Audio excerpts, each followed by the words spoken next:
किए थे? सामाजिक आर्थिक न्याय पर आधारित। मैं कल आपको बताया था कि जो directive principles of state policy होते हैं, ये वो निर्देश होते हैं जिनके अनुसार राज्य क्या करता है? नीति निर्माण करता है। यानी ये वो डायरेक्टिव्स हैं जिनके अनुसार स्टेट यानी गवर्नमेंट, कोई भी गवर्नमेंट, स्टेट का मतलब कोई भी गवर्नमेंट। यदि मैंने आपको बोला ज्योग्राफी में आप स्टेट सुनोगे, क्या सुनोगे? स्टेट ज्योग्राफी में, तो इसका मतलब समझ जाना किसकी बात हो रही है? राज्य की बात हो रही है। किसकी बात हो रही है बेटा? राज्य की। लेकिन यदि आप पॉलिटी में सुनो क्या? स्टेट, तो इसका मतलब समझ जाना किसकी बात हो रही है? गवर्नमेंट की बात हो रही है। ठीक है। और गवर्नमेंट मतलब स्टेट में सबसे पहले कौन सी गवर्नमेंट आएगी? सेंट्रल गवर्नमेंट, है ना?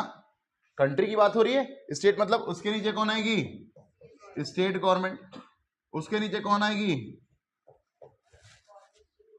पंचायती राज और नगरीय निकाय। ये सब किसकी डेफिनेशन के अंदर आता है? स्टेट की डेफिनेशन के अंदर आता है। कहने का मतलब ये है कि directive principles of state policy वो डायरेक्टिव्स हैं, वो निर्देश हैं जो राज्य को निर्देशित करते हैं। यानी इनके अनुसार केंद्र सरकार भी, मोदी सरकार भी, बघेल सरकार भी, मतलब अभी तक तो बघेल सरकार है, ठीक है, हो सकता है भविष्य में भी रहे, या बाबा सरकार बन जाए, या कोई और सरकार बन जाए, लेकिन अभी तक ये जो डीपीएसपी है इसका पालन सेंट्रल गवर्नमेंट भी करती है, स्टेट गवर्नमेंट भी करती है और लोकल गवर्नमेंट भी करती है। मेरी बात समझ में आ रही?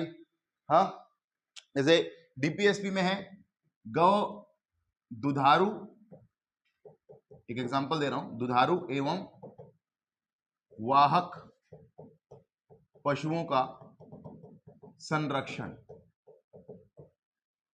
दुधारू एवं वाहक पशुओं का संरक्षण लिखने की जरूरत नहीं, यानी conservation of milking and transportation animals. Milking animals मतलब कौन कौन?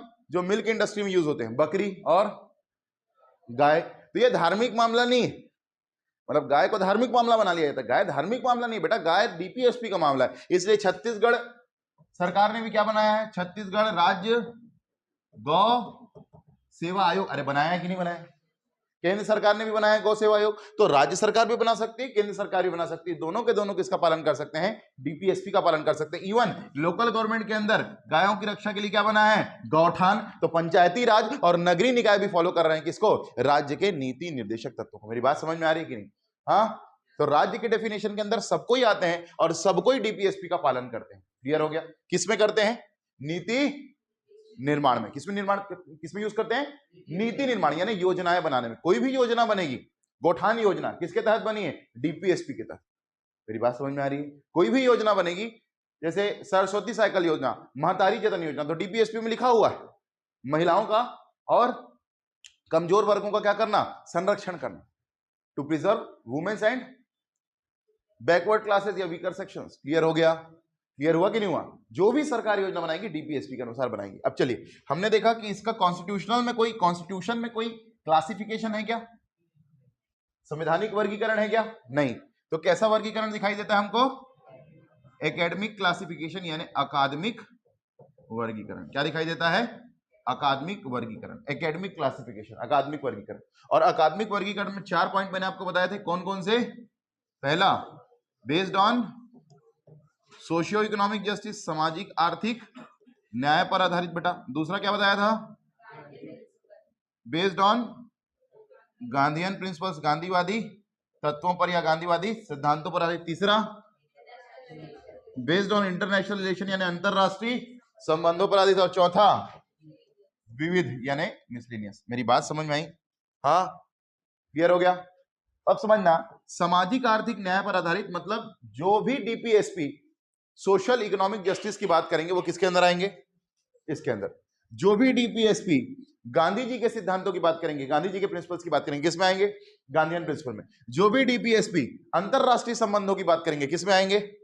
इसमें। और बाकी जो बच गए किसमें डाल देंगे हम लोग? उनको विविध में या मिसलेनियस। समझ में आई मेरी बात? ठीक। तो सबसे पहले हमने देखा कि 36 से लेकर के 51 तक चलता है क्या? डीपीएसपी।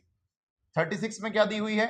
Definition of state. कौन कौन आएगा इसमें? Central government, state government, local government और कोई भी व्यक्ति या संस्था, एनी बॉडी और एनी इंस्टीट्यूशन और individual connected to this government. समझ में आ गया? यानी प्रशासनिक अधिकारी यदि हो तो भी आप भी किसके अंदर आओगे? स्टेट की डेफिनेशन के अंदर आओगे। क्लियर हुआ कि नहीं हुआ? और आपको भी किसका पालन करना है? डीपीएसपी का पालन करना है। ठीक, लोक प्रशासन में जब हम पढ़ेंगे तो वहां सबसे बड़ा लोक प्रशासन, पब्लिक एडमिनिस्ट्रेशन, तो वहां पर सबसे बड़ा रोल किसका होता है बेटा? डीपीएसपी। ये एक प्रशासनिक अधिकारी को कैसे काम करना चाहिए, दुविधा हो जाती है कभी कभी, तो कैसे काम करना चाहिए। उसका मन है कि मैं एथिक्स के साथ चलूं, उसका मन है कि मैं भ्रष्टाचार ना करूं, लेकिन फिर भी वो भ्रष्टाचार करने को मजबूर है। तो कैसे अपने आप को संभाले और किन निर्देशों का पालन करे? तो राज्य के नीति निर्देशक तत्वों का पालन करे ताकि वो सही रास्ते पर आ जाए। मेरी बात समझ में आ रही?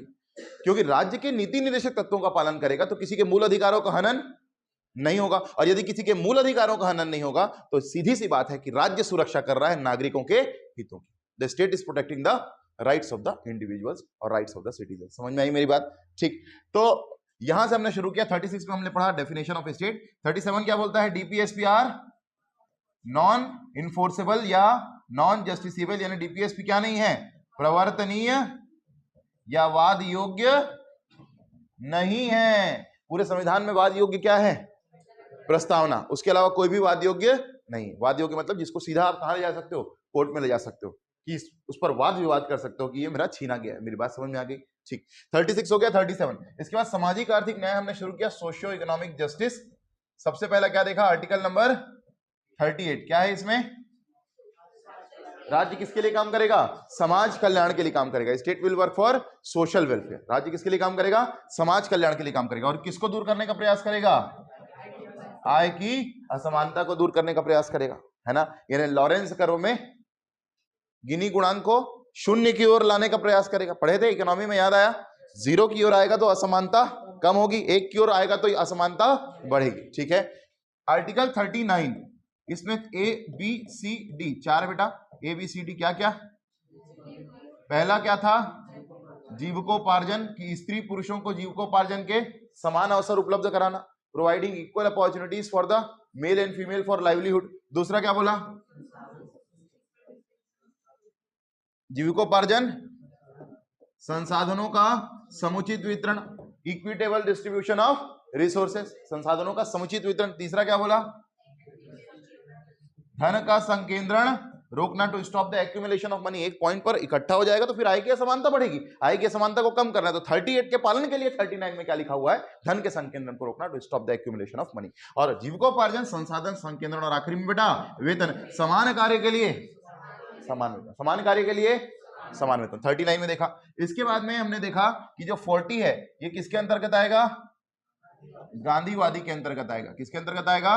गांधीवादी। तो गांधीवादी में आर्टिकल 40 क्या कहता है? ग्राम पंचायतों का गठन। और कितने स्तर पर हुआ है? 3 स्तर पर हुआ है। ठीक है। देखो, एक तो हम कहते हैं कि central government, state government, local government, ये एक अलग चीज होगी। त्रिस्तरीय का मतलब क्या है? नीचे में कौन रहेगी? ग्राम पंचायत, उसके बाद जनपद पंचायत, तीसरे बार जिला पंचायत। मेरी बात समझ में आएगी नहीं? त्रिस्तरीय, ग्राम पंचायत, जनपद पंचायत, जिला पंचायत। ठीक है। चलिए, तो अब हम लोग आते हैं आर्टिकल 41 में, जो वापस किस पर बेस्ड है? सोशियो इकोनॉमिक जस्टिस पर। Article number 41।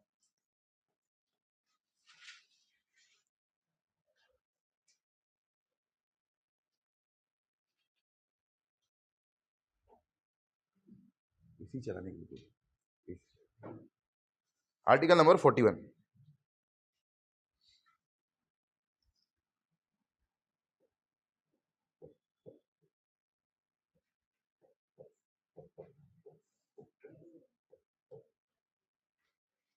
वृद्ध, बीमार, दिव्यांग और बेरोजगार। क्या बोला? वृद्ध, बीमार, दिव्यांग और बेरोजगार। Oldies, sick people, differently abled and Goldie's. ठीक है। यानी आप सब और हम सब कहां चले गए थे? ये क्या लेके आ गए? वृद्ध, बीमार, दिव्यांग और बेरोजगार। तो लिखना वृद्ध यानी ओल्ड पीपल, सिक पीपल, दिव्यांग यानी डिफरेंटली एबल्ड, फिजिकली चैलेंज्ड बोलते थे इनको पहले, मोदी जी ने फिजिकली चैलेंज विकलांग को क्या कर दिया, नाम बदल दिया, दिव्यांग। क्या बोल दिए, दिव्यांग, है ना। मैं अभी पीएचडी कर रहा हूं, तो छत्तीसगढ़ी काव्य में पीएचडी कर रहा हूं, तो हम लोग की एक गोष्ठी हुई थी मस्तूरी कॉलेज में। वहां बहुत सारे स्पीकर लोग आए रहते हैं, तो एक से एक स्पीकर रहते हैं। तो उसमें एक स्पीकर थे, वो बोले कि मैं तृतीय लिंग पर चर्चा हो रही थी, किन्नर विमर्श। किन्नर विमर्श आजकल बहुत सामान्य बात है साहित्य में, क्योंकि अब उनको भी लिंग का दर्जा मिल गया है। तो बोले तृतीय लिंग उनको नहीं बोलना चाहिए, उनको किन्नर नहीं बोलना चाहिए। बोले क्या बोलना चाहिए? मैं कहता हूं और आप सब मेरा समर्थन करेंगे कि उनको दिव्यांग बोलना चाहिए। क्या बोलना चाहिए? दिव्यांग। बोले जूता वूता पड़ेगा दिव्यांग बोलेगा तो। वृद्ध, बीमार, दिव्यांग और बेरोजगार, ठीक है। इनको इनकी शिक्षा और रोजगार के अवसर उत्पन्न करना, ठीक। To provide opportunities in the education and employment of senior citizens, sick people, differently abled and the unemployed ठीक। आपने देखा होगा कई प्रकार की पेंशन योजना चलती है, वृद्धा पेंशन योजना, अरे ठीक है कि नहीं, सीनियर सिटीजन के लिए वृद्धा पेंशन योजना, तो क्यों, किसके परिपालन में? आर्टिकल 41 के परिपालन। बीमार लोगों के लिए आयुष्मान भारत योजना कौन बना रही है? केंद्र सरकार। खूब चंद बघेल स्वास्थ्य सहायता योजना कौन बना रही है? राज्य सरकार, ठीक। तो वृद्धों के लिए, बीमारों के लिए, दिव्यांगों के लिए आप देखोगे अलग अलग स्कीम रहती है, रिजर्वेशन रहता है विकलांगों के लिए। अरे दिव्यांगों के लिए रिजर्वेशन रहता है कि नहीं? PH1, PH2, PH3, OH1, OH2, OH3। मतलब यदि मैं कहूं कि एक विकलांग व्यक्ति भले ही वो सामान्य कैटेगरी का हो, लेकिन उसका जो कट ऑफ जाएगा वो शेड्यूल्ड ट्राइब से भी नीचे जाएगा। कारण क्या है कि विकलांगों का कि अलग से उनको रिजर्वेशन मिला हुआ। मेरी बात समझ में आ रही है, ठीक। दिव्यांग और बेरोजगार, जैसे छत्तीसगढ़ सरकार अभी क्या कर रही है, बेरोजगारी भत्ता दे रही है, कितना? 2500। भाई रोजगार के अवसर तो प्रदान कर ही रही है, साथ ही साथ बेरोजगारी भत्ता भी दे रही है। किसके अंतर्गत दे रही है, किसके परिपालन में? आर्टिकल 41 के परिपालन में। तो कोई भी सरकार जो भी योजना बनाती है, किसके परिपालन में बनाती है? DPSP के परिपालन में। मेरी बात समझ में आई? तो वृद्धों के लिए जो योजनाएं चलती हैं, कभी भी याद रखना, आपको निबंध में भी, ये सिर्फ आपको पेपर 3 में हेल्प नहीं करेगा बेटा, ये आपको पेपर 2 में भी हेल्प करेगा। जहां कहीं भी आपको किसी भी योजना के बारे में पूछा हुआ है, तो जरूर किसका जिक्र करोगे आप? आर्टिकल नंबर 41 का जिक्र करोगे। किसका जिक्र करोगे? Article number 41। याद रखना, निबंध में जो चेकर्स होते हैं उनको आर्टिकल देखना बहुत पसंद, रिलेटेबल आर्टिकल, कुछ भी नहीं लिख के जाना। अनुच्छेद 368 के अनुसार, बेवकूफ नहीं बैठा वो, उसको ही पता 368 में एक ही चीज है, संविधान का संशोधन है। मेरी बात समझ में आ रही? आर्टिकल 41 का आप जरूर जिक्र करोगे जब भी आप किसी योजना के बारे में बताओगे, जब भी आप बेरोजगारी की समस्या के बारे में बताओगे, जब भी आप अनएम्प्लॉयमेंट की समस्या के बारे में बताओगे, किसका जिक्र करोगे? आर्टिकल 41। यहीं से शुरुआत भी कर सकते हो आप निबंध। मेरी बात समझ में आ रही? वृद्ध, बीमार, दिव्यांग और बेरोजगार की शिक्षा और रोजगार के क्या उत्पन्न कराना? अवसर उत्पन्न कराना, ठीक है। To provide opportunities for the education and employment of senior citizen, दूसरा सिक पीपल, तीसरा डिफरेंटली एबल्ड और चौथा अनएम्प्लॉयमेंट। बता भाई कौन कौन से चार? वेरी गुड, समझ में आ गया, ठीक। चलो अब हम लोग आगे बढ़ते हैं। ये भी सामाजिक आर्थिक न्याय के अंतर्गत है, अगला भी सामाजिक आर्थिक न्याय के अंतर्गत है, आर्टिकल नंबर 42। ये बोलता है बेटा, काम की मानवतापूर्ण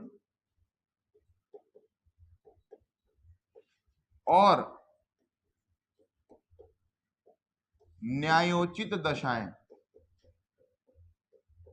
काम की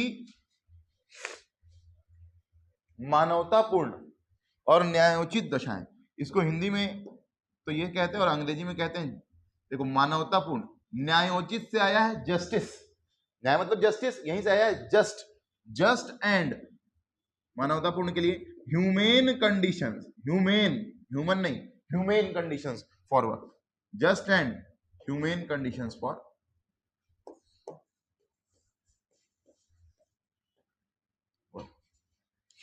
काम की मानवतापूर्ण और न्यायोचित दशा, just and humane conditions for work, just and humane conditions for work.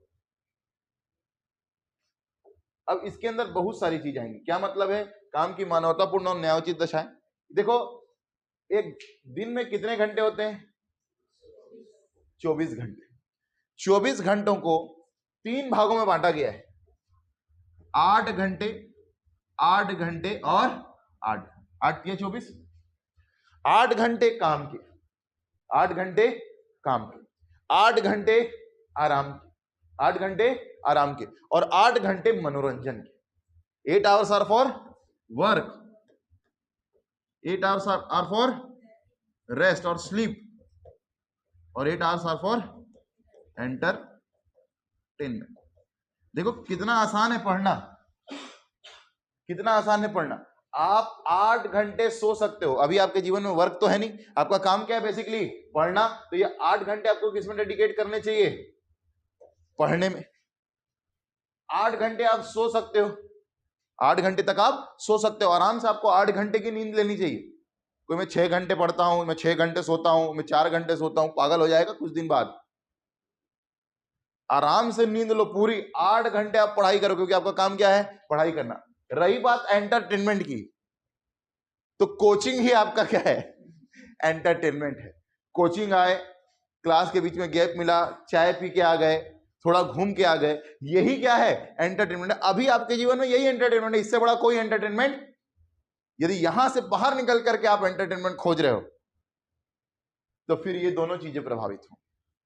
यदि बाहर निकल करके आप किसी भी प्रकार का एंटरटेनमेंट खोज रहे हो तो ये दोनों चीजें प्रभावित होंगी। अभी जो आपको एंजॉय करना है, अभी आपके पास इतना समय नहीं बेटा।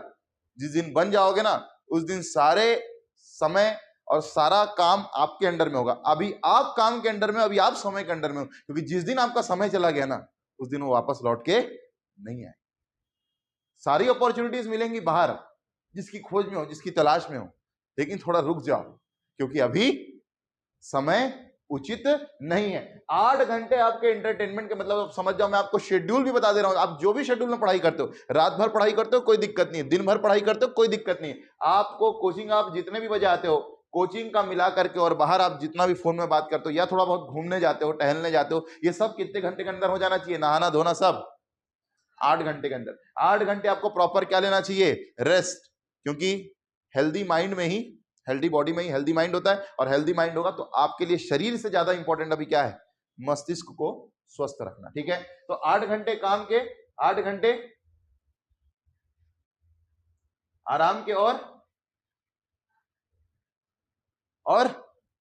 8 घंटे मनोरंजन के। असल में ये काम की न्यायोचित और मानवतापूर्ण दशाएं क्यों कहता है? क्योंकि एक व्यक्ति की कैपेसिटी 8 घंटे ही होती है बेटा काम करने की। मेरी बात समझ में आ रही? जैसे हम लोग के वर्किंग आवर्स 9 घंटे, हम लोग के वर्किंग आवर्स क्या है? 9 घंटे। लेकिन यदि आप सरकारी जॉब में जाओगे तो आप देखोगे 10 से 5 की जॉब, सुना है कि नहीं?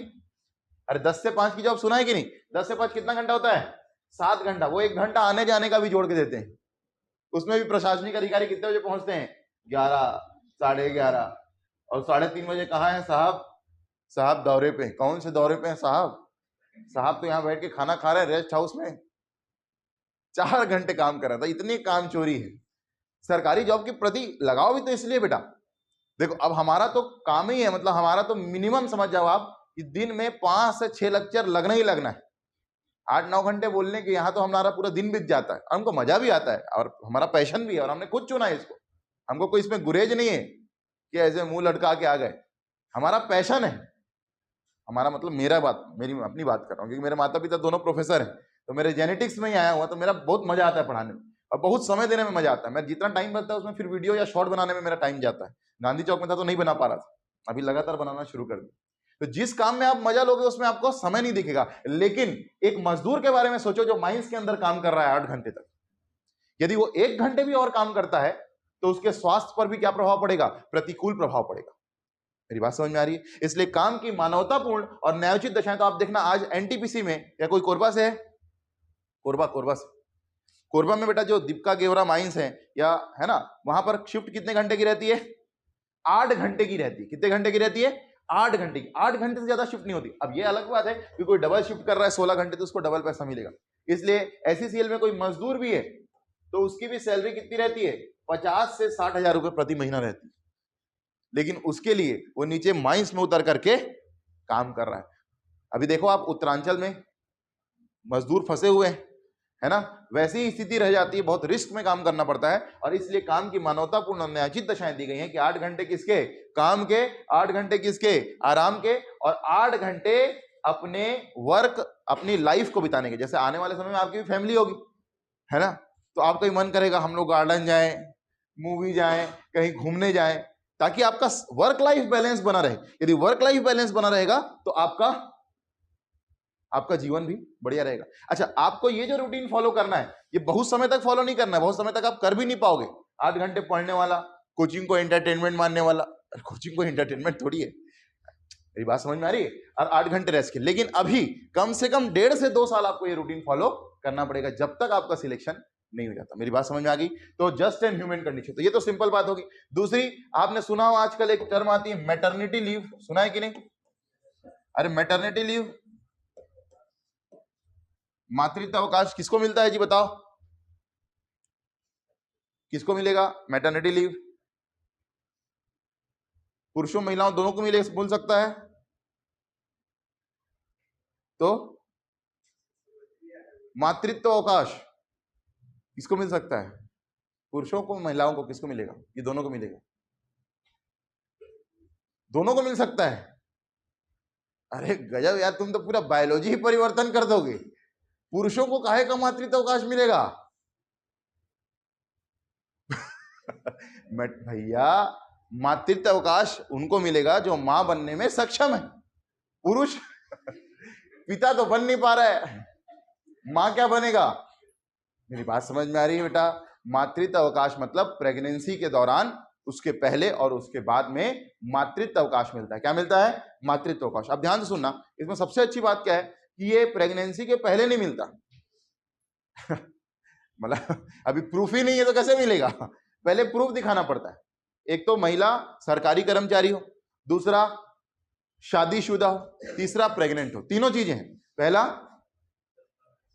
सरकारी कर्मचारी, दूसरा शादीशुदा, तीसरा प्रेग्नेंट। मतलब जैसे तुम्हारी बीवी सरकारी कर्मचारी होगी, उसको मिलेगा, तुमको नहीं मिलेगा। मेरी बात समझ में आ रही? अरे बीवी तो बोलेंगे, और क्या बोलेंगे? वाइफ। इतना टेंशन में क्यों आ रहा है? अरे शादी तो करेगा यार, शर्मा क्यों रहा है? हल्दी तेरे को भी लगेगा, तेल तेरे को भी चढ़ेगा। अरे मेरी बात समझ में? मैटरनिटी लीव मिलती। अच्छा, इसमें क्या है कि बड़े होने तक एक फिक्स उम्र कर दी गई कि इतनी उम्र के बाद तक आप लीव ले सकते हो। जरूरी नहीं कि एक साथ लीव ले लो, ठीक है? कुछ लीव पहले ले लो, प्रेगनेंसी के दौरान जो 9 महीने होते हैं उस दौरान ले लो, और कुछ लीव क्या कर लो, बाद में ले लो। तो मैटरनिटी लीव ये क्या है बेटा? काम की मानवतापूर्ण और न्यायोचित दशाएं। और ये लीव विदाउट पे नहीं होगा। लीव विदाउट पे तो फिर मतलब ही क्या है? ये लीव विथ पे होगा। यानी मान लीजिए एक एसडीएम महिला है जिसकी सैलरी 65,000 रुपए है और वो उसने मातृत्व अवकाश लिया, तो उसको 65,000 रुपए प्रति महीना मिलेगा। समझ में आ गया? पितृत्व अवकाश का ऐसा कोई प्रावधान अनफॉर्चुनेटली नहीं। मेरी बात समझ में आ गई क्या? नहीं, सेंट्रल गवर्नमेंट में हम देखो, हम लोग बात कर रहे हैं पैन इंडिया लेवल की, ठीक है? तो पैन इंडिया लेवल पर अभी लागू नहीं किया गया, ठीक? अब समझना, 42 में काम की मानवतापूर्ण और न्यायोचित दशाएं, इसमें यह भी शामिल है कि महिलाओं के साथ ऑफिस में कई बार आप देखते होगे और सुनते होगे, क्या होता है? बोलो बोलो। हैरेसमेंट होता है। क्या होता है? हैरेसमेंट।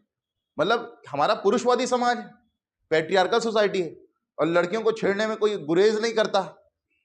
तो हैरासमेंट के नाम पर, मतलब मस्ती मजाक के नाम पर हैरासमेंट होता है कई बार ऑफिस में, और उससे भी प्रोटेक्शन दिया गया है किसके अंदर?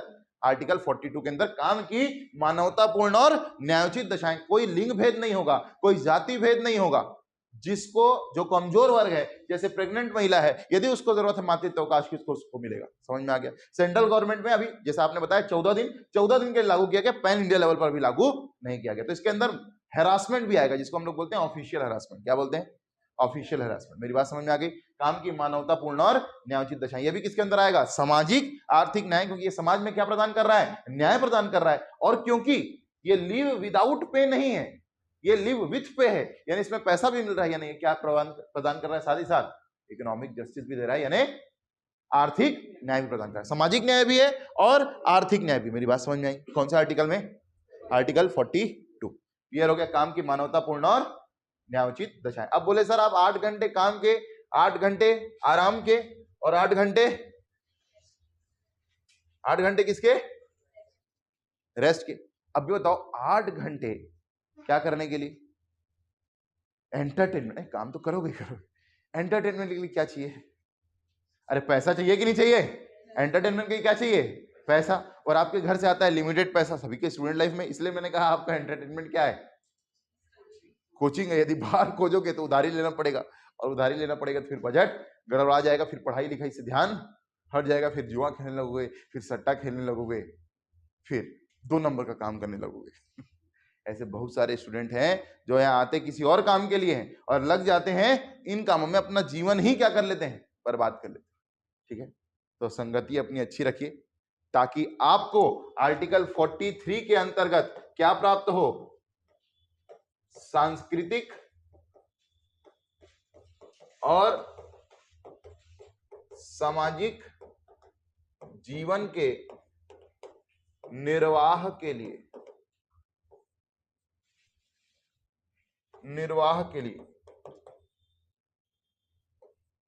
न्यूनतम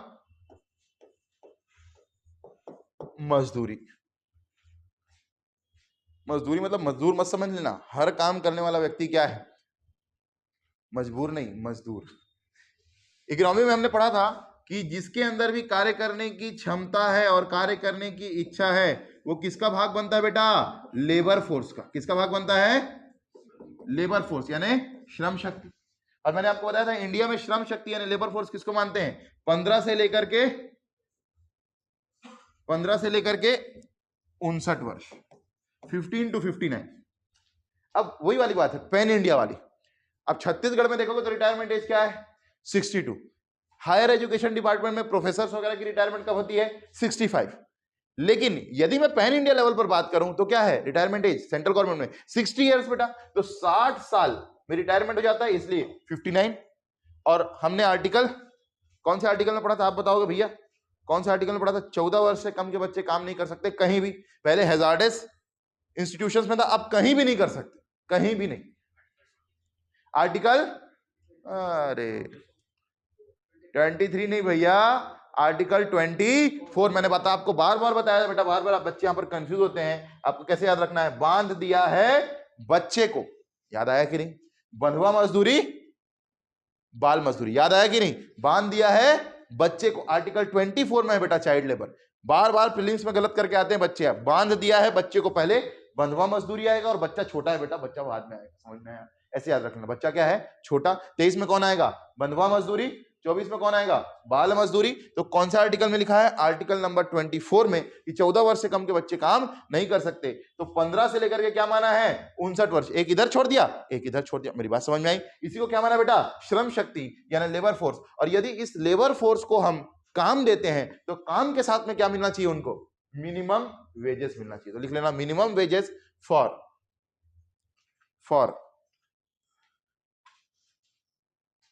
सोशल एंड कल्चरल लाइफ।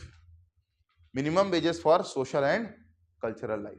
ठीक है भैया, मैं कह रहा हूं कि 8 घंटे काम के, 8 घंटे आराम के और 8 घंटे मनोरंजन के। तो मनोरंजन के लिए यानी वर्क लाइफ बैलेंस बनाने के लिए, बाहर गुपचुप खाने के लिए, बाहर मूवी देखने जाने के लिए क्या चाहिए? पैसा चाहिए, तभी तो जीवन संतुलित चलेगा। अरे हाँ या ना?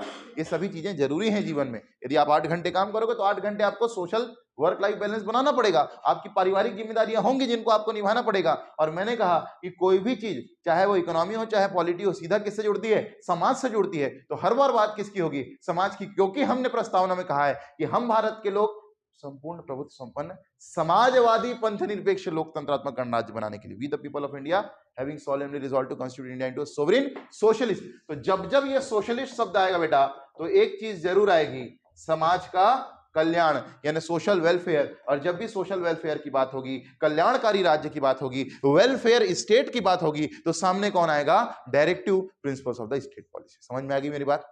अरे क्लियर हुआ कि नहीं हुआ? ठीक है, तो 43 में क्या है? सांस्कृतिक और सामाजिक जीवन के निर्वाह के लिए न्यूनतम निर्वाह मजदूरी यानी मिनिमम वेजेस मिलना चाहिए, तभी तो सामने वाला व्यक्ति क्या कर पाएगा? काम कर पाएगा। सरकारी क्षेत्र में मिलता है कि नहीं मिलता है मिनिमम वेजेस? बिल्कुल मिलता है, उसमें भी संतुष्ट नहीं है आदमी। ठीक है, ऑर्गेनाइज सेक्टर में जो पंजीकृत संस्थाएं हैं, कल बताया था ना पंजीकृत, भाई एक तो हो गया सरकारी और दूसरा क्या हो गया? निजी क्षेत्र। जैसे हमारा क्या है? निजी क्षेत्र है, लेकिन हमारा निजी क्षेत्र क्या है बेटा? पंजीकृत है। हमारा निजी क्षेत्र क्या है? पंजीकृत है, रजिस्टर्ड है। कुछ निजी क्षेत्र होते हैं जो क्या होते हैं? अपंजीकृत होते हैं, अनऑर्गेनाइज्ड या असंगठित भी बोलते हैं इसको, संगठित और असंगठित। तो असंगठित जो क्षेत्र है, जैसे ठेले वाले, गुमटी वाले, रेजा, कुली, क्या इनको न्यूनतम मजदूरी मिलती है? क्या ये जितनी मेहनत करते हैं, कितना काम करते हैं, उतनी बराबर मजदूरी मिलती कि नहीं मिलती? नहीं मिलती है। और इसलिए आर्टिकल 43 क्या कहता है कि राज्य नियम कानून बनाएगा ताकि सांस्कृतिक और सामाजिक जीवन के निर्वाह के लिए न्यूनतम निर्वाह मजदूरी मिल सके। ठीक है, तो असंगठित क्षेत्रों के लिए भी सरकार खूब सारी योजनाएं बना रही है। जैसे अभी एक योजना आई है जिसका नाम है केंद्र सरकार की योजना विश्वकर्मा योजना। कौन सी योजना?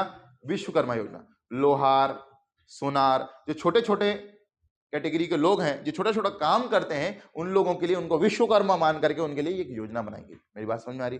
आप देखना, जनरली रिक्शे वाले के यदि आप गलती से ऐसा करना मत, कभी भी उसके चक्के के सामने वाले चक्के में लात मार दिए, आप भले कार में रहो या कोट सूट पहने रहो, कोट फाड़ देगा आपका वो, क्योंकि उसको वो विश्वकर्मा मानते हैं। क्या मानते हैं? विश्वकर्मा। और गाड़ी की जनरली देखो, हम लोग पूजा वूजा करते हैं तो गाड़ी में सामने चक्के की भी पूजा करते हैं, नारियल पहले चक्के से फोड़वाते हैं, उसको क्या मानते हैं? विश्वकर्मा। तो प्रधानमंत्री विश्वकर्मा योजना आई है, किसके परिपालन में आई है?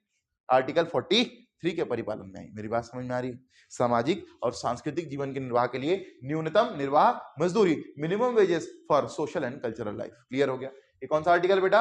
Article number 43। ठीक, तो देखो अब हमने क्या क्या देख लिया। सबसे पहले देखा हम लोग सामाजिक आर्थिक न्याय की बात कर रहे हैं, आर्टिकल 38। ठीक है, आय के समानता दूर करना and establishing a welfare state. उसके बाद जीविकोपार्जन, संसाधन संकेंद्रण और वेतन। 41 में क्या देखा हमने? Providing opportunities for the education and employment of वृद्ध, बीमार, दिव्यांग एंड बेरोजगार। 42 में हमने क्या देखा बेटा? काम की मानवतापूर्ण और न्यायोचित दशाएं, just and human conditions for. फिर हमने क्या देखा कि सांस्कृतिक और सामाजिक जीवन के लिए न्यूनतम निर्वाह मजदूरी, minimum wages for social and cultural life. Clear हो गया? हाँ, अब इसका कौन सा आर्टिकल आ रहा है? आर्टिकल 44। कौन सा आर्टिकल आ रहा है? आर्टिकल 44। आर्टिकल 44 को ना हम इसमें डालेंगे, ना हम इसमें डालेंगे, ना हम इसमें डालेंगे। कहां डालेंगे? विविध में डालेंगे। कहां डालेंगे? विविध। ठीक है, और आप लोग बहुत बढ़िया समय में इसको पढ़ रहे हैं क्योंकि इस पर अभी नया अपडेट भी आया है। मिसलेनियस में यूनिफॉर्म सिविल कोड, इसी को हम लोग बोलते हैं UCC। प्रीलिम्स से बहुत पूछता है इसको, मैच द कॉलम में या ऐसे ही डायरेक्टली। तो आपको याद रखना है 4 और 4, 4 और 4 क्या है? समान। 4 और 4 क्या है? यूनिफॉर्म, समान। तो समान सिविल या समान नागरिक संहिता, कोड मतलब संहिता। क्लियर हो गया? समान सिविल संहिता, यूनिफॉर्म सिविल कोड। क्या मतलब है इसका? क्या हमारे लिए सबके लिए कानून बराबर नहीं है क्या? भारत में सबके लिए कानून बराबर नहीं है क्या? अरे है कि नहीं? एक अमीर मर्डर करे या एक गरीब मर्डर करे, दोनों के लिए सजा क्या है? समान। कानून के समक्ष समानता, इक्वालिटी बिफोर द लॉ। यानी यदि हम लोग क्रिमिनल लॉज की बात करें बेटा, किसकी बात करें? क्रिमिनल लॉज की, तो क्रिमिनल लॉज सभी के लिए, जाति, धर्म, वर्ग, जन्म स्थान से ऊपर, ये क्रिमिनल लॉ सबके लिए क्या है भारत में? एक है।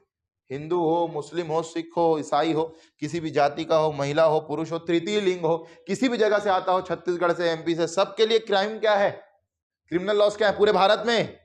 एक ही। पुलिस भले ही राज्य सूची का विषय, पुलिस को क्या बोलते हैं हम लोग? राज्य सूची का विषय।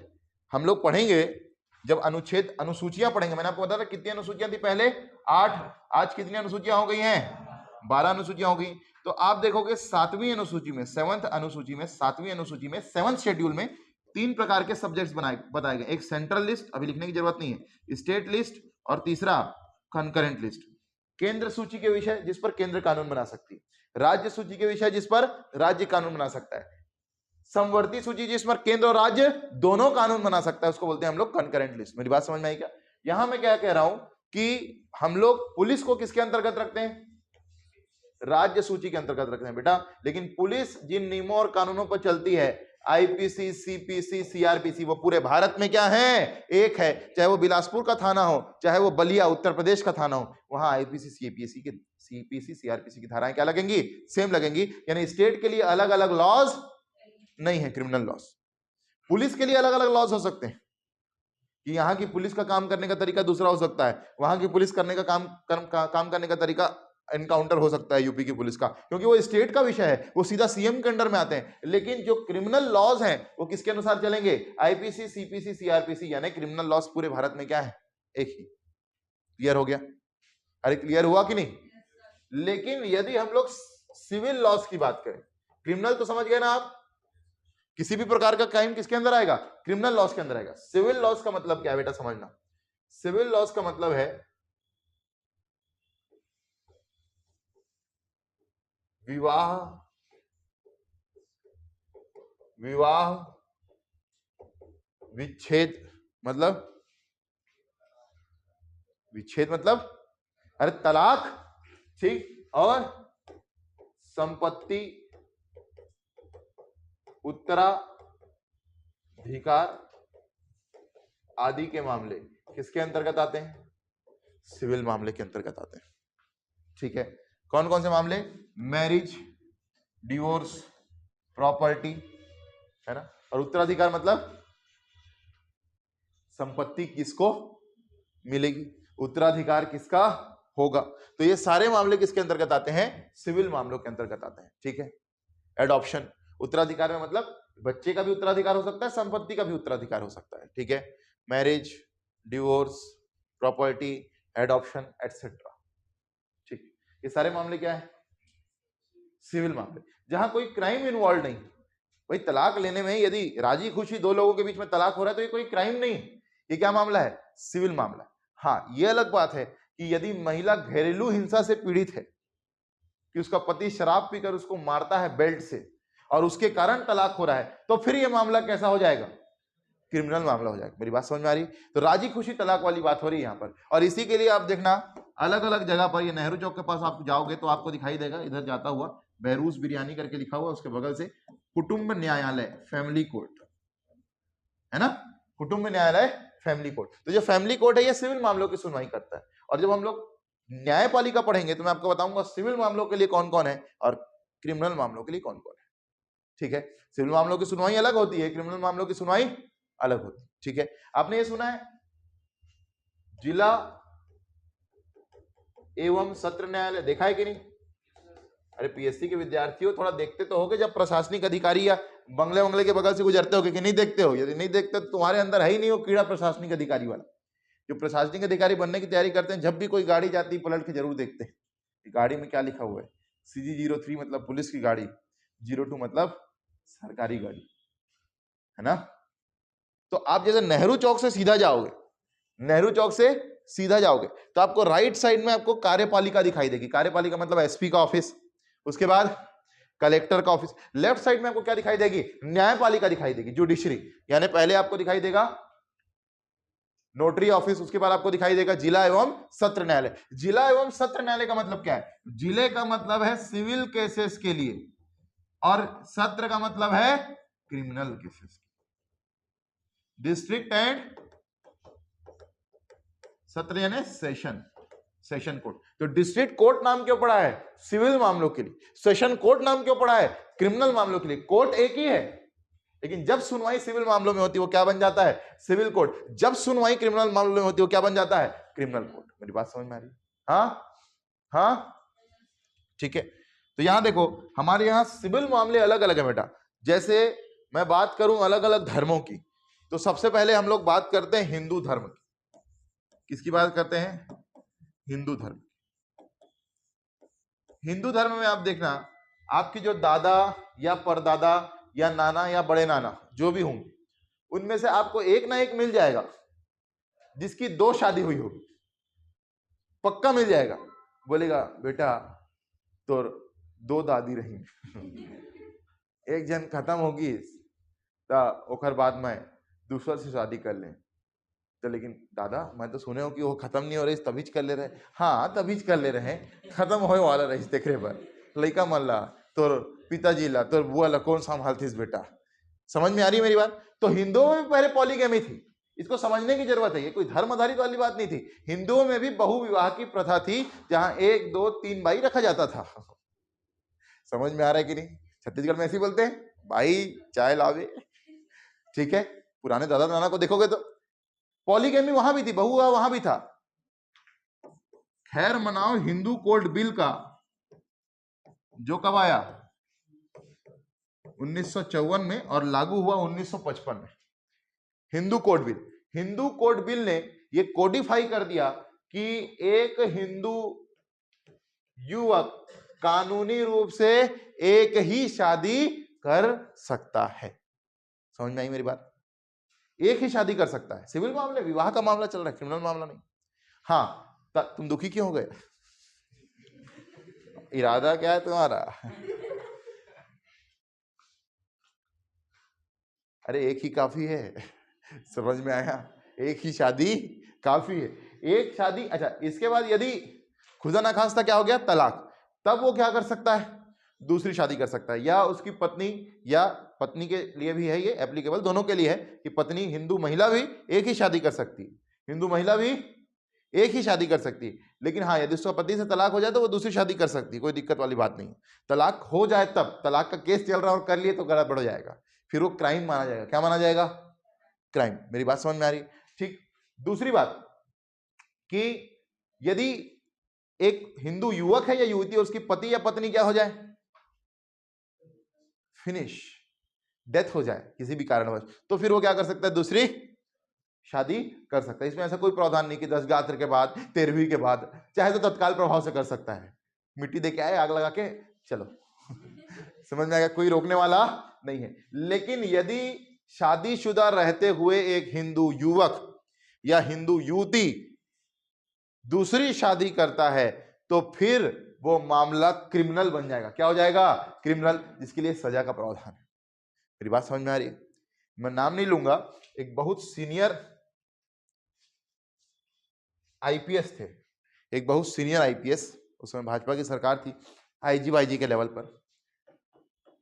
उनके पास एक महिला, और ये महिला ऐसी वैसी महिला नहीं थी, शी वॉज अ डॉक्टर। झोला छाप नहीं, ओरिजिनल एमबीबीएस एमडी वाली डॉक्टर, मतलब रेप्यूटेड महिला थी। और उनका डिवोर्स का केस चल रहा था। किसका केस चल रहा था? डिवोर्स का। और वो अपने डिवोर्स केस को लेकर के आईजी साहब से मिलने जाते हैं। आईजी साहब पहले से ही क्या है? शादीशुदा है। आईजी साहब उनको हेल्प करते हैं तलाक लेने में। तलाक हो जाता है। आईजी साहब कहते हैं कि we both are intellectuals, let's have an affair. I don't have any problem. उन्होंने भी कहा, डॉक्टर ने, I also don't have any problem. उसके बाद वो अफेयर चलता रहता है, चलता रहता है। सीनियर लेवल पे अफेयर चल रहा है। देखो, एक आईपीएस है और एक डॉक्टर है, ठीक है, दोनों अपने अपने स्तर पर बढ़िया कर रहे हैं, दोनों एक दूसरे पर डिपेंडेंट नहीं है, लेकिन अफेयर चरम सीमा पर चल रहा है। इतनी चरम सीमा पर कि फिर महिला कहती है कि अब हमें शादी कर लेनी चाहिए। क्या कर लेनी चाहिए? शादी। तो वो कहते हैं कि मैं कैसे शादी कर सकता हूं, मेरी तो शादी हो चुकी है।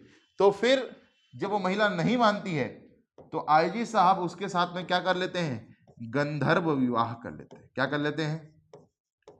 गंधर्व विवाह, ये पहले हिंदुओं परंपरा थी। आप पुराने स्क्रिप्चर्स वगैरह पढ़ोगे, महाभारत वगैरह, है ना, तो गंधर्व विवाह की परंपरा थी। तो गंधर्व विवाह इन्होंने कर लिया। अब कानूनी रूप से तो मान्यता नहीं है, पर आईपीएस है, आईजी साहब हैं, और वैसे भी छुप के किए, दिखा के थोड़ी ना किए। उनकी अपनी फैमिली चल रही है, उनके अपने बच्चे हैं जो बाहर बाहर पढ़ रहे हैं।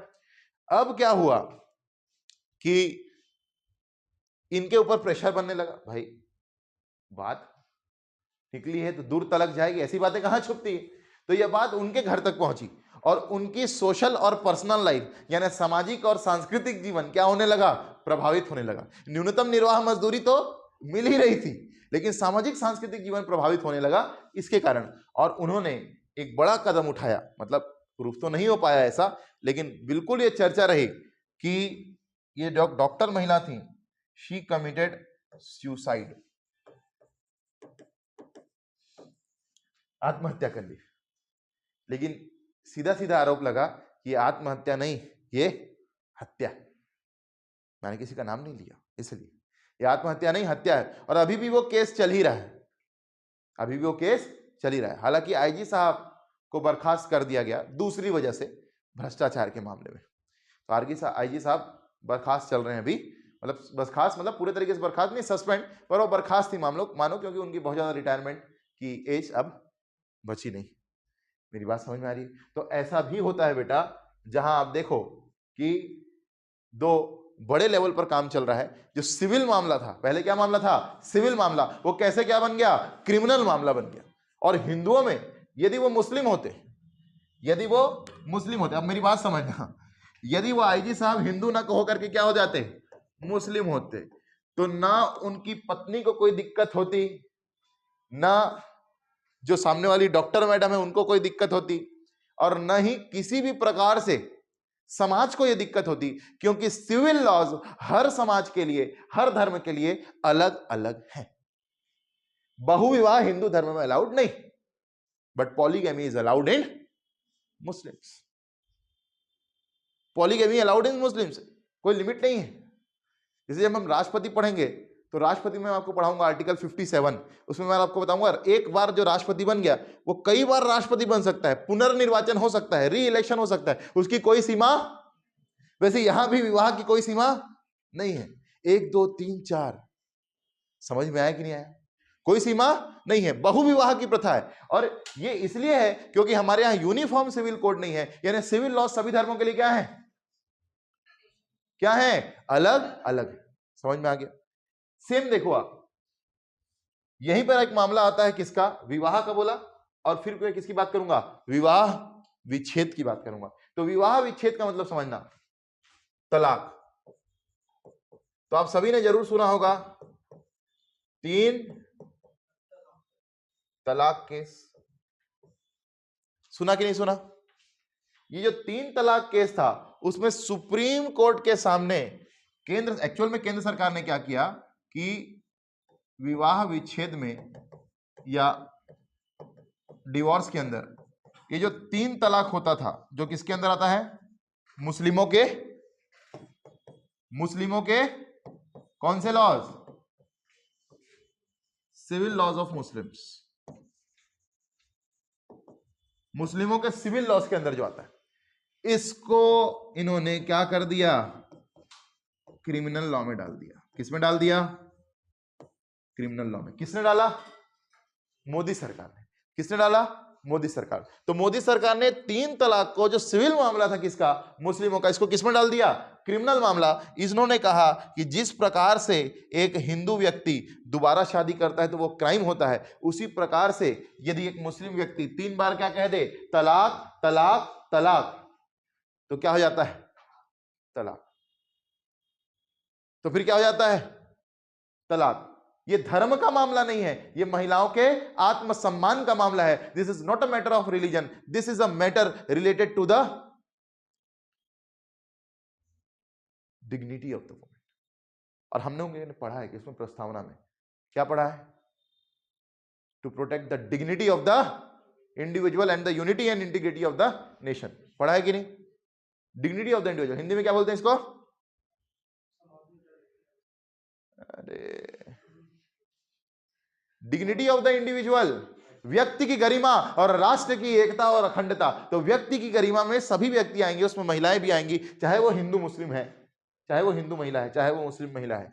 महिला चाहे घूंघट में हो चाहे बुर्के में हो, महिला तो महिला है। और ये धर्म का मामला नहीं है, ये महिला के आत्मसम्मान का मामला है। इसलिए 3 तलाक को क्या किया गया बेटा? क्रिमिनलाइज किया गया। असल में मुस्लिमों में 3 पद्धतियां होती हैं तलाक की। एक है तलाक बिद्दत, एक है तलाक हसन, और एक है तलाक अहसन। तो अभी भी ये 2 प्रोसीजर चल रहे हैं, तलाक हसन और तलाक अहसन चल रहा है। तलाक बिद्दत के अंदर ही क्या आता है? 3 तलाक, जिसको क्या किया गया है? क्रिमिनलाइज किया गया। यदि यानी कोई व्यक्ति 3 तलाक कह करके मुस्लिम महिला को क्या करता है? तलाक देने का प्रयास करता है, तो वो व्यक्ति क्या माना जाएगा? क्रिमिनल माना जाएगा। क्या माना जाएगा? क्रिमिनल माना जाएगा। तो तलाक बिद्दत के अंदर आता है। तलाक हसन, तलाक हसन अब भी चल रहा है। और देखो कितनी शर्म की बात है हमारे लिए कि हमारे यहाँ पाकिस्तान से भी ज्यादा मुसलमान कहां रहते हैं? भारत में रहते हैं।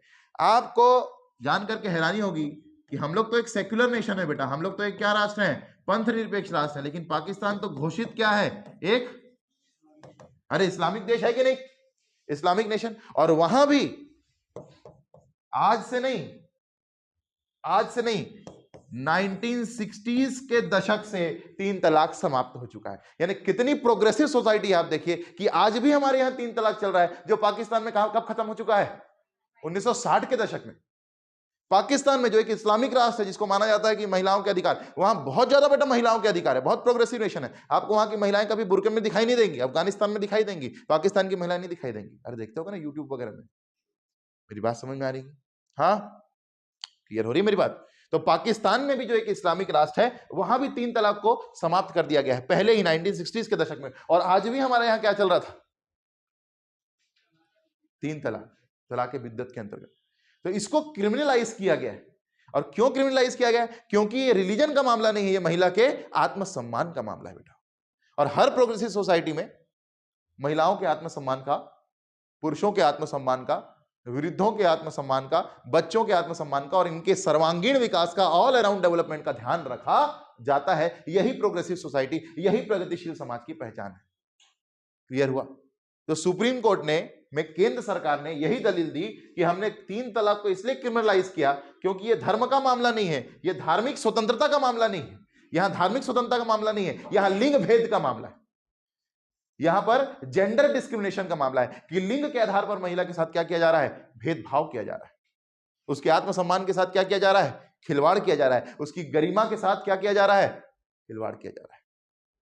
और व्यक्ति की गरिमा और राष्ट्र की एकता और अखंडता हमको सुनिश्चित करनी है। इसलिए प्रस्तावना का पालन करते हुए, आर्टिकल 44 का पालन करते हुए केंद्र सरकार ने 3 तलाक को क्या किया? क्रिमिनलाइज किया। और सुप्रीम कोर्ट में यही दलील दी कि हमने आर्टिकल 44 का पालन किया। क्लियर हुआ कि नहीं हुआ? इसलिए सुप्रीम कोर्ट ने भी इसको क्या कर दिया? ओके। और अब 3 तलाक क्या है? 3 तलाक क्या है? क्राइम। 3 तलाक क्या है? क्राइम। मेरी बात समझ में आई कि नहीं? हाँ, क्लियर हुआ? Uniform civil code, uniform civil code. अब तो बात क्या हो रही है कि यहां पर जितने भी सिविल लॉज हैं ये अलग अलग हैं। हमने किसकी किसकी बात की? विवाह की बात की, विवाह विच्छेद। अब यदि संपत्ति की बात करें तो संपत्ति में पहले हिंदुओं में क्या था? सिर्फ बेटों को संपत्ति मिलती थी। आज भी कई जगह देखने को मिलता है कि बेटी को दुलार पुचकार करके साइन करवा लेते हैं और फिर बेटी को क्या नहीं मिलता? प्रॉपर्टी में हिस्सा नहीं मिलता। जो भाई अपनी बहन का बचपन से ध्यान रखते आया था, वो भी जब संपत्ति की बात आती है, ले ना बहनी, राखी तो बंधवाया थो, हर साल देता हूं 500, अब का लेवे। बहन भी बेचारी प्यार में क्या कर देती है? साइन कर देती, क्योंकि उसको खाने पीने की दिक्कत नहीं है, अपने घर में सेल्फ डिपेंडेंट है या पति के ऊपर डिपेंडेंट है किसी भी प्रकार से। ऐसा होता है। लेकिन अब हिंदुओं में भी ये चीज आ चुकी है क्या कि यदि thanks to Hindu code bill कि यदि संपत्ति का बंटवारा होता है तो लड़के और लड़की में बराबर बराबर होगा। मेरी बात समझ में आ रही है? 3 लड़के लड़की हैं, 2 लड़कियां हैं, 1 लड़का है, तो 3 में मान लो 9 लाख की संपत्ति 3-3 लाख बराबर बराबर बटेगी। मेरी बात समझ में आ रही? लेकिन दूसरे धर्मों में ऐसा नहीं है, क्योंकि ये भी कैसा मामला है? सिविल मामला है। यदि मैं ईसाई धर्म की बात करूं बेटा, तो ईसाई धर्म में यह बात है कि यदि एक महिला और एक पुरुष है, ध्यान से सुनना, और उनकी कोई संतान नहीं है, तो पुरुष अपने मायके में, मतलब पुरुष अपने घर वालों को अपनी संपत्ति दान कर सकता है, उसमें महिला उंगली नहीं उठा सकती। महिला को 1 रुपए 1 फूटी कौड़ी भी नहीं देगा तो भी उसके ऊपर कोई कार्रवाई नहीं होगी। मेरी बात समझ में आ रही?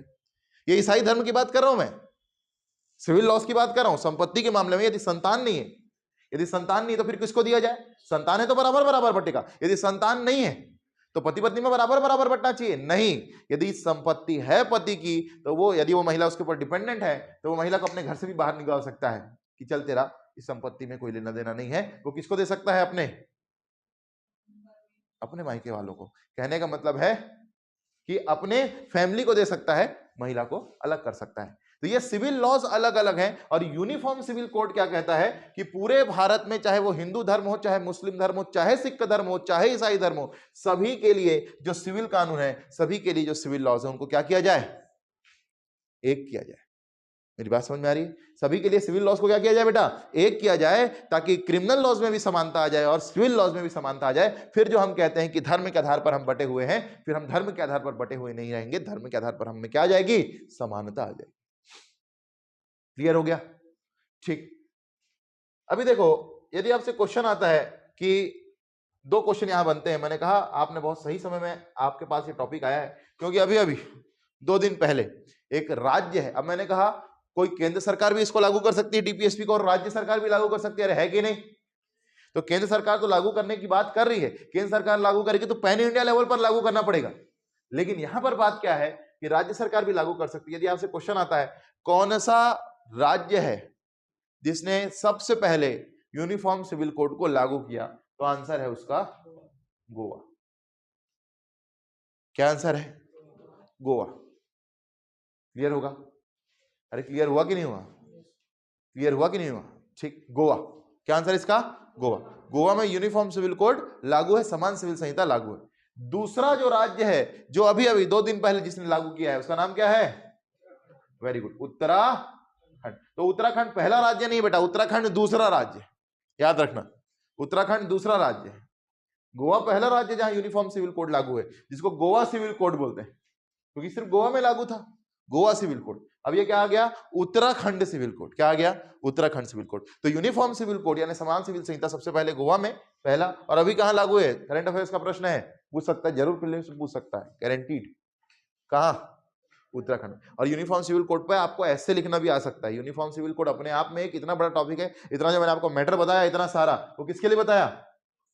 ऐसे के लिए। हालांकि ऐसे जब पढ़ेंगे तो इस पर डिस्कशन होगा और, लेकिन यूनिफॉर्म सिविल कोड के बारे में इतना जानना आपको आवश्यक है। सोचिए कि एक सिविल यूनिफॉर्म, एक सिविल कोड से एक पूरा ऐसे पूछा जा सकता है 50 नंबर का, आर्टिकल 44। क्लियर हुआ कि नहीं हुआ? मेरी बात समझ में आ रही कि नहीं? ठीक। तो पहले नंबर पर कौन? गोवा। दूसरे नंबर पर कौन? उत्तराखंड। क्लियर हो गया? हाँ, क्लियर हो गया? ठीक। चलिए, तो ये किसके अंदर आएगा? विविधि के अंदर आएगा। किसके अंदर आएगा? विविधि के अंदर आएगा। ठीक। चलो एक क्वेश्चन लिखो 2 नंबर में, 4 नंबर में लिखो, 4 नंबर में। समान सिविल संहिता से आप क्या समझते हैं? What do you mean by uniform civil code? समान सिविल संहिता से आप क्या समझते हैं? लिखना शुरू नहीं करना अभी।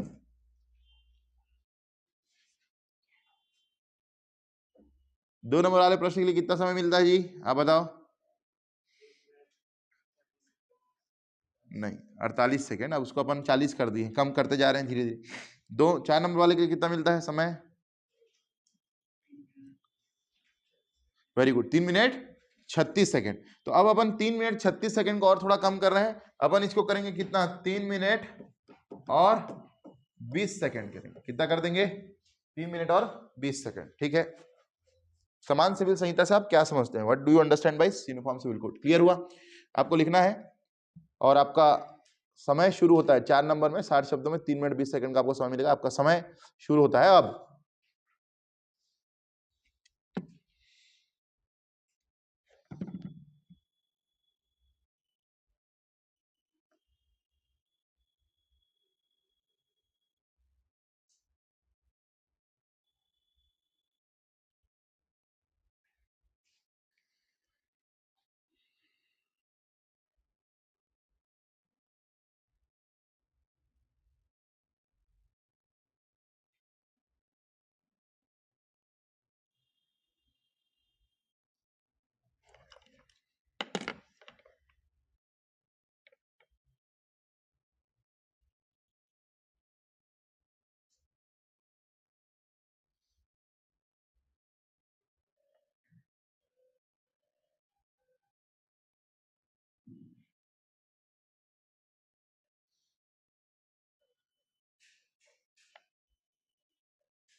Stop stop stop stop stop stop. हो गया हो गया हो गया हो गया हो गया हो गया हो गया हो गया।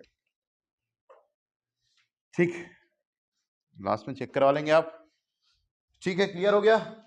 आर्टिकल 44 बहुत इंपॉर्टेंट है। हो गया भैया, क्या लिख रही हो? हो गया मतलब हो गया, स्टॉप मतलब स्टॉप। ठीक ठीक, इस सबके लिए आप देखिए आर्टिकल 44 बहुत ज्यादा इंपॉर्टेंट है। मेंस के स्तर पर इस बार पूछने की पूरी पूरी संभावना है, और हर बार पेपर 3 में नहीं दिखेगा तो पेपर 2 में दिख जाएगा, पेपर 2 में दिख जाएगा तो और बड़े स्तर पर दिखेगा, और नहीं तो पेपर 7 में आपको दिख जाएगा। तो तीनों में से कहीं भी जगह ये दिख सकता है, तो आपको बहुत बढ़िया तरीके से इसको लिखना चाहिए। मैं देखूंगा किस भाषा में आपने लिखने का प्रयास किया है।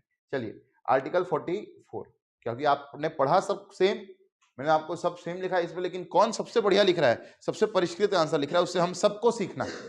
ठीक, चलिए अब हम लोग देखते हैं 36 और 37 में हमने किसकी बात की? डेफिनेशन की बात की। 39, 38, 39, 41, 42, 43 ये किस में पढ़ा हमने? सामाजिक आर्थिक न्याय। ठीक है, फिर गांधीयन डीपीएसपी किस में पढ़ा हमने? Article number 40। फिर मिसलेनियस हमने किस में पढ़ा?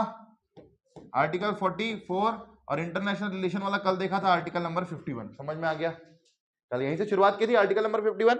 ठीक, अब देखो एक आता है 43A, इसको मैं यहां पे डालूंगा 43A सामाजिक आर्थिक न्याय वाले में, और 43B को मैं डालूंगा गांधीयन वाले में। क्या बोला मैंने?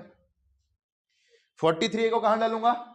सामाजिक आर्थिक न्याय में, और 43B को कहां डालूंगा?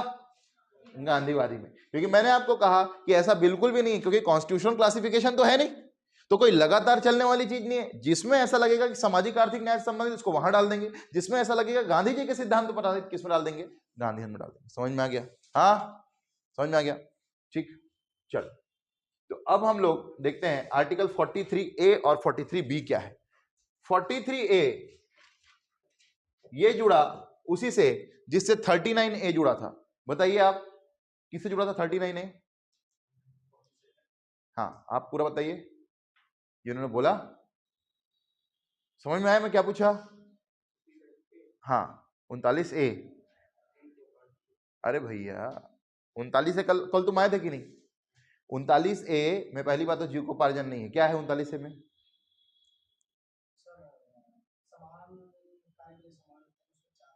39A बड़ा वाला ए, विधिक सहायता, मुफ्त कानूनी सहायता, फ्री लीगल एड किससे जुड़ा? By the 42nd constitutional amendment act 1976। क्योंकि जब भी कुछ ए जुड़ता है बेटा, ए जुड़ता है या बी जुड़ रहा है, मतलब सीधी सी बात है कि सर यहां पर आप देखिए सब चीजें नॉर्मल चल रही थी, ए और बी आया मतलब ये बाद में जुड़ा होगा, और यदि बाद में जुड़ा होगा तो इसके लिए क्या हुआ होगा? कॉन्स्टिट्यूशन का अमेंडमेंट, संविधान का संशोधन, और उसके लिए जो अधिनियम आया उसको बोलते हैं संविधान संशोधन अधिनियम। तो याद रखना 43A भी किससे जुड़ा बेटा? 42वें संविधान संशोधन अधिनियम 1976 से। 39A भी जुड़ा, 43A भी जुड़ा। क्लियर हो गया? अब 43A में क्या जुड़ा? 43A में जुड़ा कि श्रमिकों को उद्योगों के प्रबंधन में भागीदारी,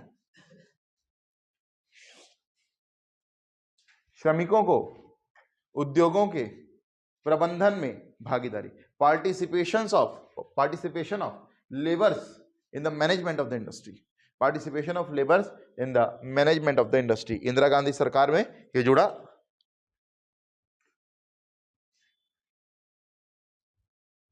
इसी के बाद आप देखना बॉलीवुड में ऐसी मूवीज का अंबार लग गया जिसमें हीरो क्या रहता था? श्रमिक नेता। बंद करो अनिल कपूर, श्रमिक नेता बंद करो, काम नहीं होगा, हड़ताल।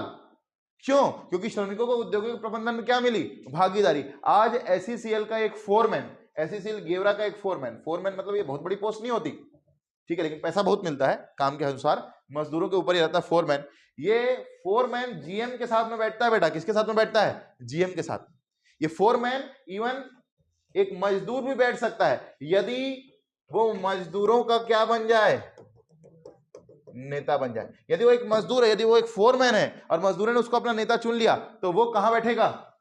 जीएम के साथ, जनरल मैनेजर के साथ में बैठेगा, और उसको ऐसे उंगली दिखा के बोलेगा, जीएम साहब मैं बता दे रहा हूं 8 घंटे मतलब 8 घंटे, 8:30 नहीं होना चाहिए, नहीं तो मजदूर खड़े हैं, काम रुक जाएगा, और माइंस के यदि आप अंदर आए फिर मैं जवाबदार नहीं होऊंगा। आपके साथ क्या होता है? माइंस बेटा, खासकर कोल माइंस में जीएम वीएम की कोई औकात नहीं है। जीएम जाने से डरता है वहां, क्योंकि माइंस के अंदर काहे का जीएम? भट्टी में तप रहा है मजदूर, और एसी में चल के आए जीएम और उसको दे भाषण। और जब 43 में ए में क्या दे दिया है? श्रमिकों को उद्योगों के प्रबंधन में भागीदारी। इसी के बाद ये मजदूर नेता, और इसी के बाद आप देखोगे बॉलीवुड में ये अंबार लग गया, अमिताभ बच्चन श्रमिक नेता बन के आएंगे, अनिल कपूर श्रमिक नेता बन के आएंगे, गोविंदा श्रमिक नेता बन के आएंगे, और श्रमिकों के बात करेंगे। एक मूवी मेरे को याद है, नाम याद नहीं, उसमें अनिल कपूर श्रमिक नेता रहते हैं, और जो मालिक रहती है फैक्ट्री की मालकिन है ना, वो हाँ उनसे बाद में जो है दोनों का प्रेम संबंध हो जाता है और दोनों की शादी हो जाती है, तो वो आके झोपड़ी में रहती है, तो कुछ भी दिखा दिया है। ठीक, तो देखो आर्टिकल 43A को लेकर के कितनी सारी मूवीज भी बन गई, और ये 1976 के बाद का दशक है जब आपको ये सारी मूवीज देखने को मिलेंगी। 1980s में 1990s में आपको ये सारी मूवीज देखने को मिलेंगी। कारण क्या है कि 1976 के बाद में श्रमिकों को उद्योगों के प्रबंधन में भागीदारी मिली, मतलब इसी के बाद क्या बनना शुरू हुई, मजदूर यूनियन। क्या बनना शुरू हुई, मजदूर यूनियन। और मजदूर कांग्रेस सुने होंगे, मजदूर कांग्रेस। मजदूर कांग्रेस का मतलब क्या है, वो मजदूर यूनियन जो किससे जुड़ी हुई है। हाँ, मतलब कहने का मतलब यह है, पहले तो मजदूर कांग्रेस ही थी, अब मजदूरों में भी पार्टियों का विभाजन हो गया है, भाजपा सपोर्टेड, कांग्रेस सपोर्टेड। मेरी बात समझ में आ रही। कांग्रेस का मतलब असल में क्या होता है, ग्रुप ऑफ इंटेलेक्चुअल्स। कांग्रेस का मतलब ही है ग्रुप ऑफ इंटेलेक्चुअल्स। अब कांग्रेस को एक पार्टी बना लिया गया, तो वो एक अलग बात है। मजदूर कांग्रेस का मतलब मजदूरों का ग्रुप हुआ करता था, अब वो क्या हो गया है, अलग अलग पार्टियों में बढ़ गया है। इंटक, तो फिर वो कांग्रेस वाला हो गया। इंटक सुने होंगे, जो नहीं सुने होंगे तो कोई बात नहीं। इंटक मतलब मजदूरों का वो ग्रुप जो कांग्रेस सपोर्टर है। ठीक, वैसे बीजेपी का अलग ग्रुप है, वैसे निर्दलीय कोई ग्रुप हो सकता है, लेकिन कुल मिला के श्रमिकों को उद्योगों के प्रबंधन में क्या मिली, भागीदारी। यानी यदि मैनेजमेंट उनके अहित में कोई काम करता है तो वो अपनी आवाज उठा सकते हैं। समझ में आई मेरी बात, क्लियर हुआ कि नहीं हुआ। 43 नंबर ए किससे जुड़ा, 42वें संविधान संशोधन अधिनियम 1976 से। अब 43B मुझे आप बताओगे कि कौन से संविधान संशोधन से जुड़ा, कौन बताएगा, पहले ही हाथ उठा लो। मतलब मैं बताऊंगा कि वो क्या है, उसके बाद आप बताओगे। कौन ले सकता है ऐसा रिस्क बताने का। अरे पढ़ चुके हो पहले कोई। 43B की बात कर रहा हूं मैं। क्या क्या 43 से जुड़ा है। अरे भाई मैंने कहा 43A, मैंने आपको भी बताया क्या है, श्रमिकों की उद्योगों के प्रबंधन में भागीदारी, participation of workers in the management of industry. तुक्का मारने नहीं बोल रहा हूं, अभी मैं आपको बताऊंगा 43B में क्या है। जब मैं आपको बताऊंगा तब आपको बताना है कि ये कौन सा संविधान संशोधन है। आप बताने का प्रयास करोगे, चलो रुक जाओ, तो पहले बताने तो 43B में क्या है। ठीक, सबसे पहले देखो 43B में क्या है बेटा। 43B में है प्रमोशन ऑफ, पहले देख लो फिर आपको याद आएगा। याद आएगा मतलब आप पढ़ाई कर रहे हो, नहीं आएगा कुछ पढ़ाई लिखाई नहीं करते, यहाँ जाते हो उसके बाद फिर मनोरंजन होता है आपका। चल भाई चाय पी के आते हैं, चल मॉल घूम के आते हैं, चल आज रतनपुर, चल आज मेरे गांव। नहीं तो जियो का रिचार्ज तो है ही, है ना, खत्म करना बेटा, क्यों करें बचा के। हाँ भी कह रहा है, शर्म आ। प्रमोशन ऑफ कोऑपरेटिव सोसाइटीज, यानी सहकारी समितियां, है ना, कोऑपरेटिव सोसाइटी में। हाँ बोलो,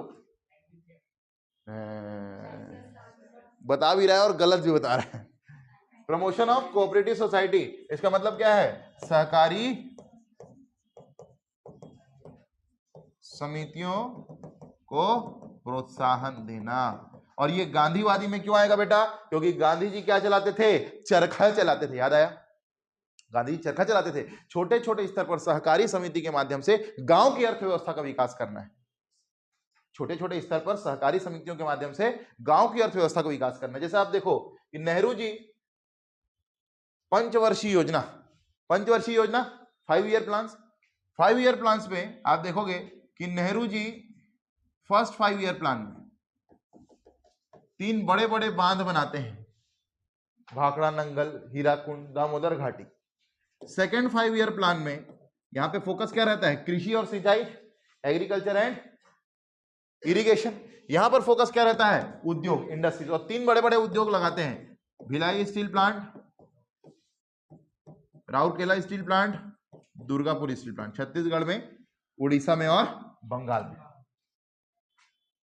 नेहरू जी सोचते थे कि बड़े बड़े इंडस्ट्रीज लगाने से ही लोगों को रोजगार प्राप्त होगा। गांधी जी का सोचना क्या था, गांधी जी सोचते थे, गांधी जी किसकी बात करते थे, ग्राम पंचायतों के गठन की। हमेशा वो बोलते थे कि विकास ऐसे नहीं, विकास ऐसे होना चाहिए, सेंट्रलाइज्ड नहीं होना चाहिए, सेंट्रलाइज नहीं होना चाहिए, सेंटर ही सबके लिए नीतियां बना रहा है, ऐसे नहीं, डिसेंट्रलाइज होना चाहिए। क्या होना चाहिए, डिसेंट्रलाइज, कि नीचे से ऊपर जाएगा उसी को बोलते हैं विकेंद्रीकरण। ऊपर से नीचे आया तो केंद्रीकरण। क्या बोलते हैं उसको, केंद्रीकरण। ऊपर से यदि केंद्र नीतियां बना रहा है मेरे गांव के लिए तो यह है केंद्रीकरण। लेकिन गांव की पंचायत मेरे गांव के लिए नियम कानून बना रही, तो ये क्या है? विकेंद्रीकरण, डिसेंट्रलाइजेशन। समझ में आ गया? तो गांधी जी हमेशा बात किसकी करते थे? डिसेंट्रलाइजेशन, विकेंद्रीकरण, यानी गांव का विकास कहां से शुरू होना चाहिए? गांव से शुरू होना चाहिए। केंद्र सरकार नहीं बता पाएगी कि गांव की समस्याएं क्या है, इवन राज्य सरकार भी नहीं बता पाएगी कि गांव की समस्याएं क्या है, पंचायत बता सकती है। मेरी बात समझ में आ रही है कि गांव की समस्या क्या है? नगरीय निकाय बता सकते हैं कि शहरों की समस्या क्या है। मेरी बात समझ में आ रही है? हाँ, तो ग्राम पंचायतों का गठन यहीं से शुरू होगा। तो ग्राम पंचायतों में ही किसकी बात करते थे? ये लघु और कुटीर उद्योगों की स्थापना की बात करते थे। किसकी बात करते थे? लघु और कुटीर उद्योगों की स्थापना, establishment of small and cottage industries. तो यहां पर दो चीजें लिखी हुई हैं, सहकारी समितियों को प्रोत्साहन और लघु और कुटीर उद्योगों की स्थापना, establishment of small and cottage industries. इसलिए गांधी जी का जो चरखा चलता था वो किसके अंतर्गत आता है? कुटीर उद्योग के अंतर्गत। किसके अंतर्गत आता है? कुटीर उद्योग यानी कॉटेज इंडस्ट्री। क्लियर हो गया? ठीक, इसलिए हमने इसको किस पर डाला बेटा? गांधीवादी सिद्धांत में। और ये किससे जुड़ा बताओ? 97th constitutional amendment act 2011। बेटा और क्या दो चीज जुड़ी है लास्ट, आप बताओ? क्या नाम है आपका? नहीं, क्या नाम है आपका? बताओ। मुस्कान। मुस्कान के साथ अपनी ये दो चीज हमने और पढ़ी, इसमें दो चीजें जो जुड़ी हैं। क्या क्या जुड़ी बताओ? ये तो तीसरी चीज बता रहा हूं मैं आपको, दो चीज और जुड़ चुकी है। क्या क्या बताओ? हाँ, कौन बताएगा? दो चीज और जुड़ चुकी है, हम पढ़ चुके हैं।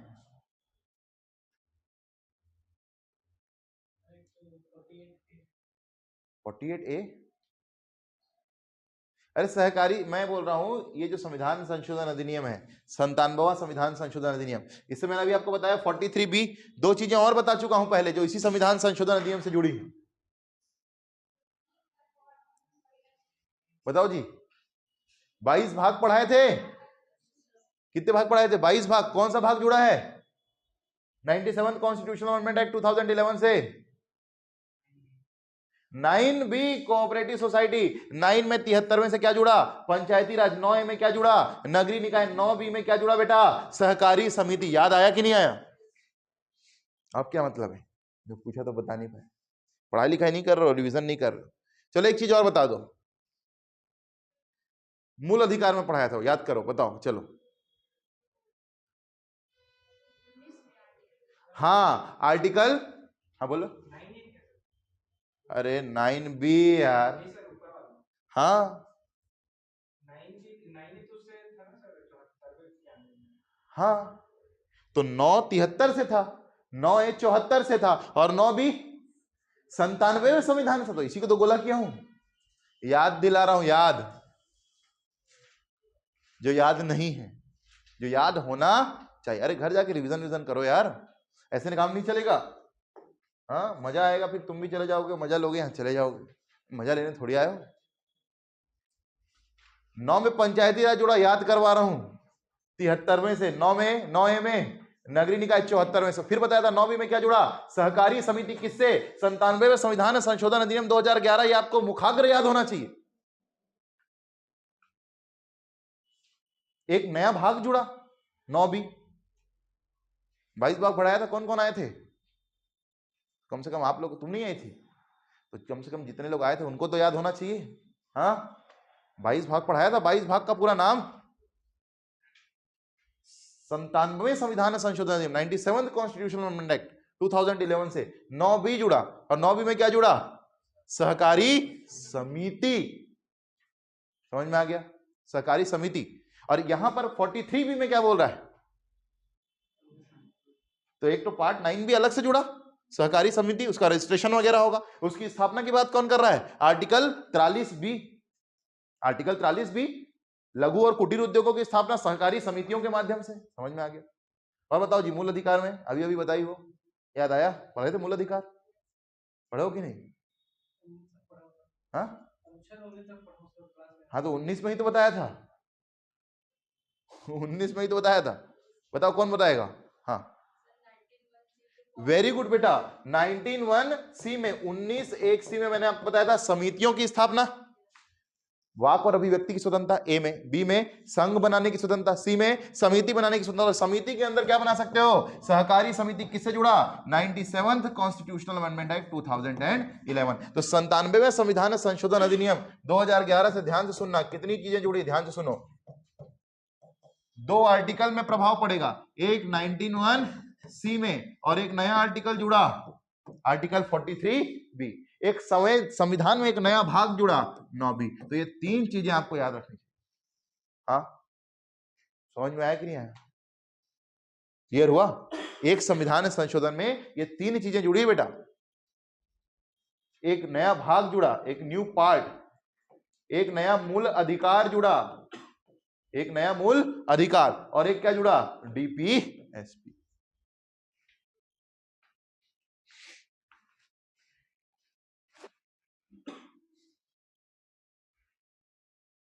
रिवीजन करके आना भैया, मेरी क्लास में बैठना है तो रिवीजन करके आना, बिना रिवाइज के नहीं आना। हाँ, बार बार रिवीजन करके आना है। 19(1)(c) में, 43(b) में और 9(b), ये 3 चीजें जुड़ी एक संविधान संशोधन अधिनियम से। ये आपको माइंड में आपका मैप बन जाना चाहिए, तब तो जाकर के आप वहां पे लिखो, नहीं तो क्या लिखोगे बताओ? जब क्लैरिटी ऑफ थॉट्स रहेगा तभी तो लिख पाओगे बेटा। ठीक, ये 3 चीजें जुड़ी। कौन सा आर्टिकल जुड़ा? 43(b). इसलिए हमने 43(b) को किस पर डाला? गांधीयन प्रिंसिपल। किस पर डाला? गांधीयन प्रिंसिपल। समझ में आ गया? हाँ, क्लियर हुआ कि नहीं? तो लघु और कुटीर उद्योगों की स्थापना सहकारी समितियों के माध्यम से। ये गांधी जी का सपना था कि चरखा चले और चरखे से गांव की अर्थव्यवस्था मजबूत हो, गांव की अर्थव्यवस्था भी चलने लगे। मेरी बात समझ में आ रही? ठीक, आर्टिकल 43(b) गांधीयन के अंदर पढ़ा। ठीक, चलिए, थैंक यू, धन्यवाद। लाइए अपने अपने कॉपी चेक करवा लीजिए। लाओ लाओ, शर्मा मत।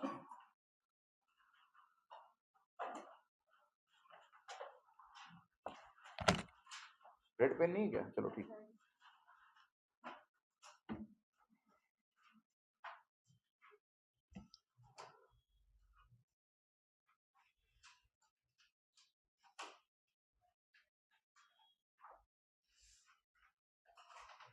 इसमें आपको एक चीज मेंशन करनी थी कि criminal laws are same in India, but civil laws are different for different religions or for the different sections of the society, and uniform civil code talks about unifying all the civil laws for all the sections of the society, for all the religions of the society. ठीक है, इस चीज को add on कीजिए।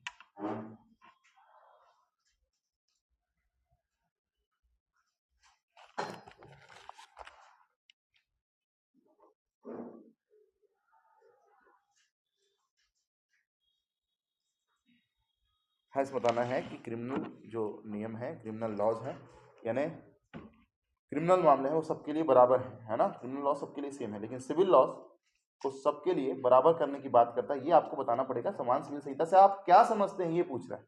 अनुच्छेद तो आपने बता दिया, भाग भी आपने बता दिया। ठीक,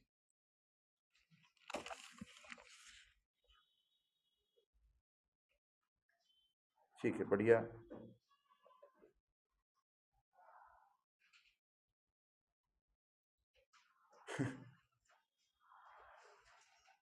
एक पत्नी क्यों लिखे हो?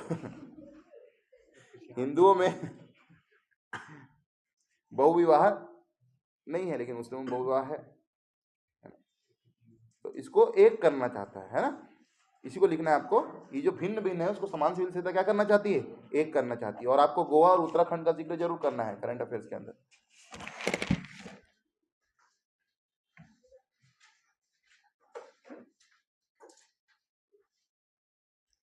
सभी धर्मों के लिए एक कानून नहीं, सभी धर्मों के लिए एक सिविल कानून बनाने की बात करता है। ठीक,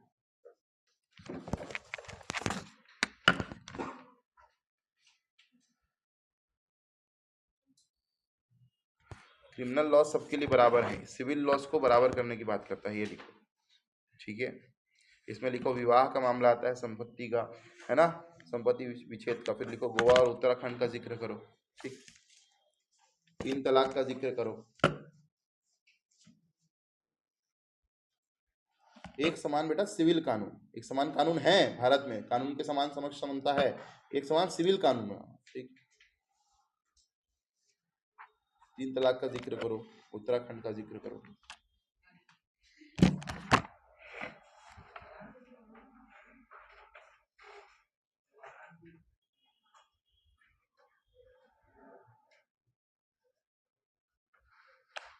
सिविल को meant for service of people, ये सब लिखने की जरूरत नहीं है। क्रिमिनल केसेस और नॉट, इसको कोई औचित्य नहीं लिखने का। आपको ये लिखना है कि यूनिफॉर्म सिविल कोड से आप क्या समझते हैं। इट ट्राइज टू या it wants to codify the civil laws for all the sections of the society, one single civil law. Clear?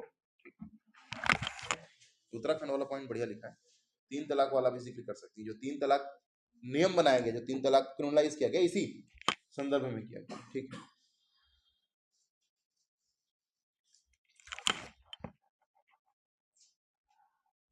पूरा लिखो रहे हैं।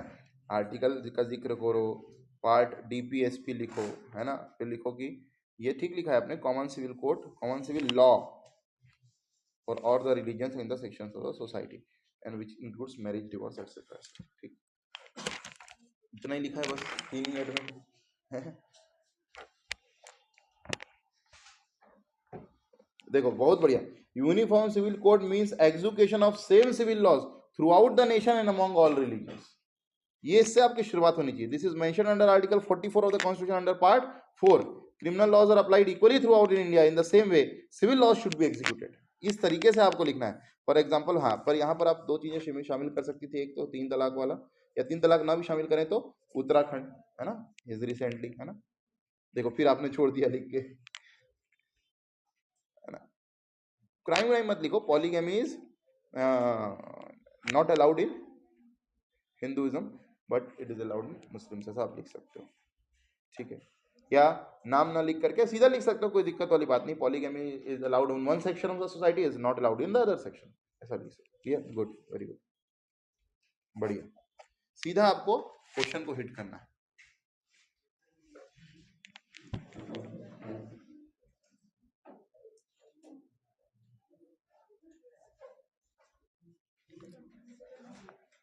जिसमें राज्य समानता की दशा को नहीं, सिविल मामलों को पूरे सभी धर्मों के लिए एक करने की बात करता है। ठीक है, लिंग भेद का वर्जन किया गया नहीं, इसको आपको नहीं लिखना है, तो मैंने आपको समझाने के लिए बताया था, है ना।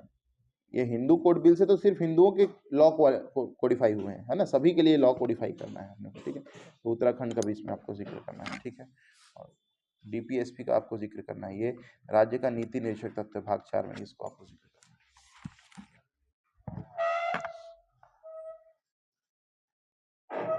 ये भी बढ़िया लिखो आप, समान नागरिकों के लिए सिविल संबंधी मामलों समान रूप से लागू होना। वेरी गुड, बढ़िया लिखा है, गुड। ये हो कौन लिख दिया है? ठीक, बढ़िया बढ़िया बढ़िया लिखा है। इनका आंसर देख लीजिए, हिंदी वाले, शर्माने की बात नहीं, एक दूसरे का आंसर देखने में अच्छी बात है। हिंदी वाले इनका आंसर देख लो, इंग्लिश वाले उनका आंसर देख लो, दिखा देना, मना नहीं करना।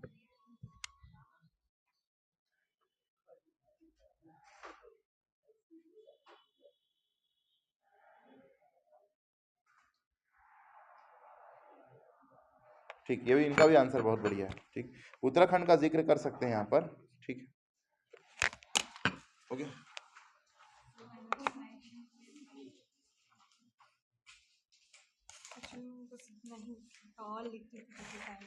आपको ना यूनिफॉर्म सिविल कोड का मतलब है कि सिविल लॉस को कोडिफाई करना सभी रिलीजन के लिए, सभी सेक्शन के लिए। आर्टिकल 44 में दिया हुआ है और भाग सिविल लॉस का मतलब समझा दीजिए क्या क्या है ना। इतने तो आपको स्पेस मिलेगा 60 शब्दों में। सिविल लॉस सबके लिए समान करना 44 में उल्लेखित है, भाग 4 में। और क्या क्या होते हैं सिविल लॉस आपको बता देना है ना। हिंदू कोड बिल का जिक्र कर सकते हैं, उत्तराखंड का जिक्र कर सकते हो, 60 शब्द खत्म हो जाएंगे। क्लियर हो गया? सबने दिखा दिया? हाँ, ठीक, थैंक यू। धीरे धीरे हम लोग और लिखना परिष्कृत करते जाएंगे अपना, और बढ़िया से हम लिखने का प्रयास करें। ठीक, चलिए, थैंक यू। रिवीजन करके आइए भाई, हाँ, तभी तो मजा आएगा, आपको मजा आएगा। रिवीजन करके आओ तो आपको मजा आएगा। ठीक, अगर आप चाहते हैं अपने कैरियर को एक नई दिशा देना और सुनहरे भविष्य को साकार करना, तो जुड़िए कंपटीशन कम्युनिटी के साथ। आज ही हमारे वेबसाइट के कैरियर पेज पर विजिट करें अथवा डिस्क्रिप्शन बॉक्स पर दिए गए लिंक पर क्लिक करें। हमेशा आपके साथ टीम कोको।